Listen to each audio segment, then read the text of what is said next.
എല്ലാവർക്കും നമസ്കാരമുണ്ട്. 2018 ആദ്യത്തെ GPT-1 ഇറങ്ങിയത്. അതിനുശേഷം ഇപ്പൊ ഏകദേശം 7ഓളം വർഷങ്ങൾ കഴിഞ്ഞു. ഇനി നമ്മൾ GPT-5 വേണ്ടി കാത്തിരിക്കുകയാണ്.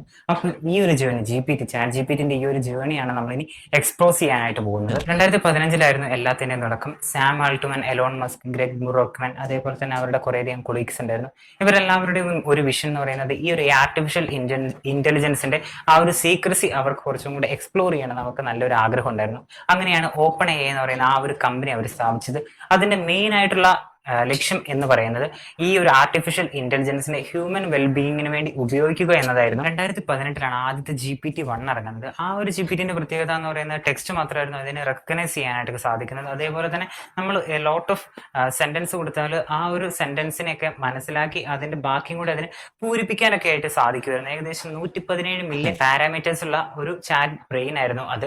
അത്രയും വളരെ ലിമിറ്റഡ് ആയിട്ടുള്ള ഒരു ചെറിയൊരു സാധനമായിരുന്നു GPT-1 എന്ന് പറയുന്നത്. 2019 ആയപ്പോഴത്തേനും GPT-2 കൂടെ ഇറക്കി വിട്ടു. ഈ ഒരു GPTന്റെ ഏറ്റവും വലിയ പ്രത്യേകത എന്ന് പറയുന്നത് എലാബറേറ്റീവ് ആയിട്ടുള്ള പാരഗ്രാഫ്സ് എല്ലാം ഇതിനെ റൈറ്റ് ചെയ്യാനൊക്കെ ആയിട്ട് സാധിക്കുമായിരുന്നു. ഈ ഒരു ചാറ്റ് ബോട്ടിന് ഏകദേശം 1.5 ബില്യൺ പാരാമീറ്റേഴ്സ് ഉള്ള ഒരു ചാറ്റ് ബ്രെയിൻ ആയിരുന്നു ഉണ്ടായിരുന്നത്.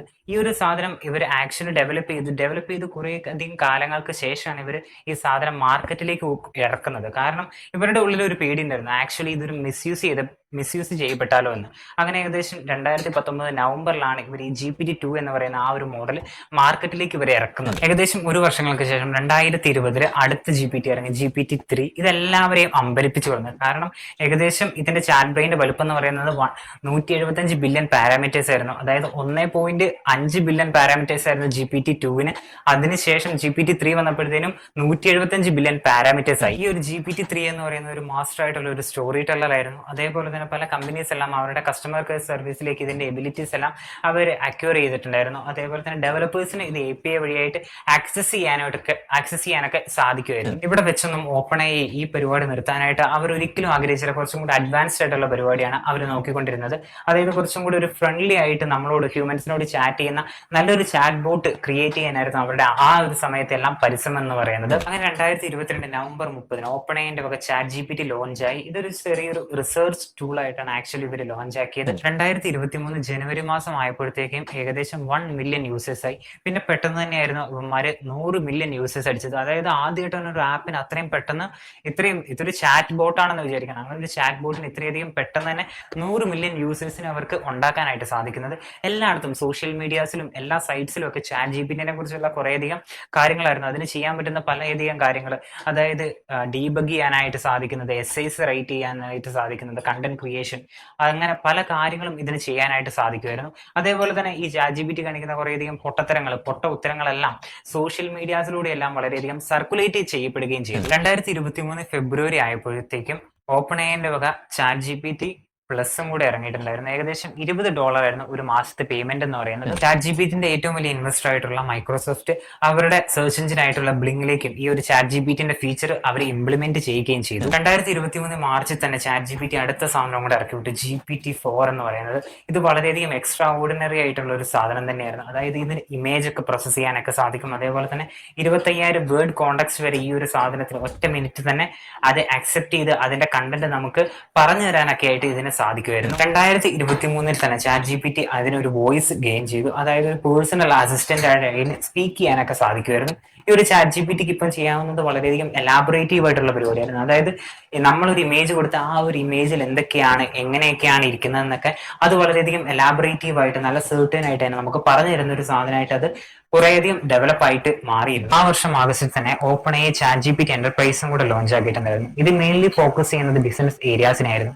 അത് കുറെ കൂടെ സെക്യൂർ ആക്കാനും അതിനകത്ത് AI അഡാപ്റ്റബിലിറ്റി കുറെ കൂടെ കൂട്ടാനൊക്കെ ആയിട്ടും, അതേപോലെ തന്നെ ഈ ചാറ്റ് GPT-4 ആ ഒരു ബിസിനസ് ഏരിയാസിൽ വർക്ക് ചെയ്യുന്ന ആളുകൾക്ക് കുറെ കൂടി പെട്ടെന്ന് ആക്സസ് ചെയ്യാനൊക്കെ ആയിരുന്നു ഈ ഒരു ചാറ്റ് GPT എന്റർപ്രൈസ് കൊണ്ട് അവർ ഉദ്ദേശിക്കുന്നത്. 2023 നവംബർ ആയപ്പോഴത്തേനും ചാറ്റ് GPTന്റെ വക അടുത്തൊരു സാധനം കൂടെ ഇറങ്ങി, അതായത് കസ്റ്റമായിട്ടുള്ള GPTs. ആ ഒരു കസ്റ്റമായിട്ടുള്ള GPTs വഴിയായിട്ട് നമുക്ക് സ്വന്തം നമ്മുടേതായിട്ടുള്ള വേർഷൻസ് ഓഫ് ചാറ്റ് GPTs നമുക്ക് ക്രിയേറ്റ് ചെയ്യായിരുന്നു. അതായത് നമുക്കതിനെ ട്രെയിൻ ചെയ്യാം.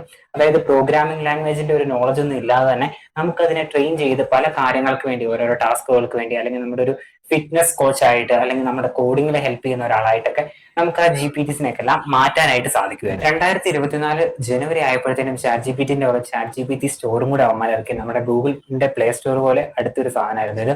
അതായത് കുറേയധികം GPTs അതിനകത്ത് ഉണ്ടാവും, നമുക്ക് ആൾക്കാർക്ക് അത് യൂസ് ചെയ്യാം. അതേപോലെ തന്നെ വേറെ GPTs എല്ലാം നമുക്ക് അതിനകത്ത് ഡെവലപ്പ് ചെയ്ത് അതിനകത്ത് നമുക്ക് ഷെയർ ചെയ്യാനൊക്കെ സാധിക്കുമായിരുന്നു. ആ സമയത്ത് തന്നെ ഏകദേശം 3 മില്യണോളം GPTs, അതും വേറെ പല യൂസേഴ്സ് എല്ലാം ക്രിയേറ്റ് ചെയ്ത GPTs ഈ ഒരു GPT സ്റ്റോറിൽ അവൈലബിൾ ആയിരുന്നു. 2024 തുടക്കത്തിൽ തന്നെ ചാറ്റ് അതിന്റെ സ്വന്തമായിട്ടുള്ള ഒരു വോയിസ് അസിസ്റ്റന്റ് ഉണ്ടായി. അതേപോലെ തന്നെ അതൊരു മാർക്കറ്റ് പ്ലേസ് ആയി, ബ്രില്യന്റ് ഐഡിയാസിന്റെ ഒരു മാർക്കറ്റ് പ്ലേസ് ആയി. പല ആളുകൾ അതിന്റെ ക്രിയേറ്റേഴ്സിന്റെ ഒരു ടൂൾ ആയിട്ടും അതേപോലെ തന്നെ ബിസിനസ് ടൂൾ ആയിട്ടൊക്കെ ചാറ്റ് വളരെ എഫിഷ്യന്റ് ആയിട്ട് യൂസ് ചെയ്യാനായിട്ട് തുടങ്ങിയത്. ഏപ്രിൽ മാസം ആയപ്പോഴത്തേനും ഇവന്മാര് മറ്റേ എക്സ്റ്റൻഷനും അതേപോലെ തന്നെ ഇഷ്ടംപോലെ പ്ലഗിൻസ് ഒക്കെ ഉണ്ടായിരുന്നു. ആ സാധനം എല്ലാം എടുത്തു കളഞ്ഞിട്ട് കസ്റ്റം ആയിട്ടുള്ള GPTs എല്ലാം ഇവർ ഡെവലപ്പ് ചെയ്തു. ആ ഒരു GPTs എന്ന് പറയുന്നത് കുറച്ചും കൂടെ ഫ്രണ്ട്ലി ആയിരുന്നു യൂസ് ചെയ്യാനൊക്കെ ആയിട്ട്. ആഗസ്റ്റ് ഒക്കെ ആയപ്പോഴത്തേനും ഏകദേശം 200 മില്യൺ യൂസേഴ്സ് ഒരു വീക്കില് നമ്മുടെ ചാറ്റ് കയറി ഇറങ്ങി പോകുന്നുണ്ടായിരുന്നു. അതേപോലെ തന്നെ അതിനോട് സംശയമൊക്കെ ചോദിക്കുന്നുണ്ടായിരുന്നു.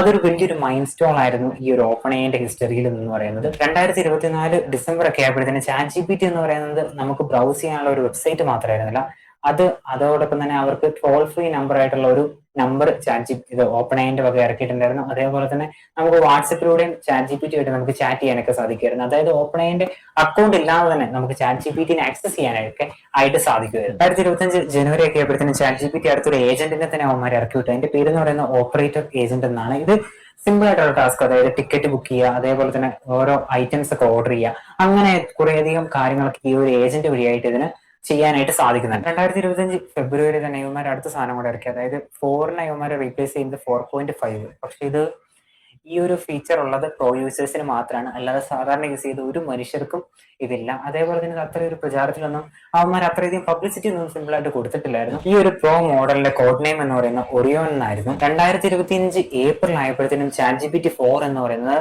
റീപ്ലേസ് ആയി. അതായത് ChatGPT 4o ആയിരുന്നു അടുത്ത സാധനം ഇറങ്ങിയത്. ഇത് വളരെ മൾട്ടി മോഡൽ ഒരു ഐറ്റം തന്നെയായിരുന്നു. അതായത് ഇതിനെ ഹിയർ ചെയ്യാം, സ്പീക്ക് ചെയ്യാം, അതേപോലെ തന്നെ ഇഷ്ടംപോലെ കോഡ് റൈറ്റ് ചെയ്യാം. അതായത് 4നേക്കാളും വളരെ കേപ്പബിലിറ്റീസ് ഉള്ള ഒരു അടിപൊളി ഐറ്റം ആയിരുന്നു 4o. മാസമൊക്കെ ആയപ്പോഴത്തേനും അടുത്തൊരു ഐറ്റം കൂടി ChatGPT കോഡക്സ് എന്നാണ്. ഇതൊരു ചെറിയൊരു ഏജന്റ് തന്നെയാണ്. നമുക്ക് ബ്രൗസറിൽ തന്നെ ഏകദേശം കുറേയധികം കോഡ്സ് എല്ലാം നമുക്ക് റൈറ്റ് ചെയ്യാനൊക്കെ സാധിക്കും. അതായത് ഡെവലപ്മെന്റ്, ഓരോ വെബ്സൈറ്റ് ഡെവലപ്മെന്റ് എല്ലാം ഇത് വളരെയധികം ഈസി ആയിട്ട് മാറ്റിയിരിക്കും. ഈ ഒരു ആഗസ്റ്റ് മാസത്തിൽ ChatGPTക്ക് ഇപ്പോൾ ഉള്ള കറന്റ് യൂസേഴ്സ് എന്ന് പറയുന്നത്, വീക്ക്ലി വിസിറ്റഡ് യൂസേഴ്സ് എന്ന് പറയുന്നത് 700 മില്യൺ ആയിട്ട് മാറിയിരിക്കുന്നു. ഈ ഒരു മാസത്തിന്റെ പ്രത്യേകത എന്ന് പറയുന്നത് GPT 5 വേണ്ടി എല്ലാവരും ഇങ്ങനെ ആകാംക്ഷയോടെ ഇങ്ങനെ കാത്തിരിക്കുകയാണ്. എന്താണ് അടുത്ത സാമോൾട്ട് നമുക്ക് ഇനി തരാൻ പോകുന്നതെന്നൊക്കെ എല്ലാവരും നല്ല പ്രതീക്ഷയോടെ കാത്തിരിക്കുകയാണ്. കുറേയധികം ന്യൂസസ് എല്ലാം വരുന്നുണ്ട്. അത് ആക്ച്വലി GPT 5 അവർ റിലീസ് ആക്കാൻ പോകുകയാണ്. പക്ഷെ ഒഫീഷ്യലായിട്ട് അങ്ങനെ ഒരു കൺഫർമേഷൻ ഒന്നും വന്നിട്ടില്ല. അതേപോലെ തന്നെ അവന്മാർ ChatGPTന്റെ ഒരു ഏജന്റും ഈ ഒരു 2 ആഴ്ച മുന്നേ തന്നെ അവന്മാർ ഇറക്കിയിട്ടുണ്ടായിരുന്നു.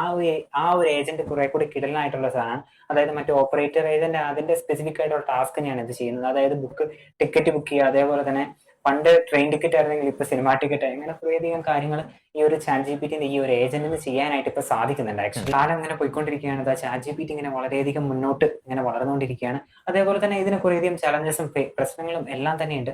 അതായത് ഇതിന്റെ മെയിൻ പ്രശ്നം എന്ന് പറയുന്നത് ഡാറ്റ പ്രൈവസി ആണ്. അതായത് നമ്മൾ കൊടുക്കുന്ന ഇൻപുട്സ് ഒക്കെ ഇവർ ആക്ച്വലി എന്തിനു വേണ്ടിയാണ് യൂസ് ചെയ്യുന്നത്, അതായത് പുതിയൊരു ചാറ്റ് ബ്രെയിന് വേണ്ടിയോ അല്ലെങ്കിൽ വേറെ ഏതെങ്കിലും മാർക്കറ്റിങ്ങിന് വേണ്ടിയോ അങ്ങനെ എന്തിനു വേണ്ടിയാണ് ഇവർ യൂസ് ചെയ്യുന്നതെന്ന് നമുക്ക് ഒരിക്കലും പറയാൻ പറ്റില്ല. അതേപോലെ തന്നെ സാം ആൾട്ട്മാൻ തന്നെ പറഞ്ഞിട്ടുണ്ട്, അതായത് ഇവർ നമ്മൾ കൊടുക്കുന്ന ഇൻപുട്ട് എന്ന് പറയുന്നത് അത് കോടതിയിലൊക്കെ നമുക്കൊരു എവിഡൻസ് ആയിട്ട് തന്നെ യൂസ് ചെയ്യാനൊക്കെ സാധിക്കും. അതായത് സത്യത്തിൽ ഇത് എൻക്രിപ്റ്റ് ആവുന്നില്ല എന്നുള്ളതാണ് ഇതിന്റെ സത്യം എന്ന് പറയുന്നത്. അത് പുള്ളി തന്നെ സമ്മതിച്ച് തന്നിട്ടുണ്ട്. ഈ ഒരു ChatGPT ഒരു ദിവസം വർക്ക് ചെയ്യുന്നതിന് കോസ്റ്റ് ചെയ്യുന്നത് ഏകദേശം $7 ലക്ഷം ആണ്. അതായത് രൂപയല്ല, $7 ലക്ഷം.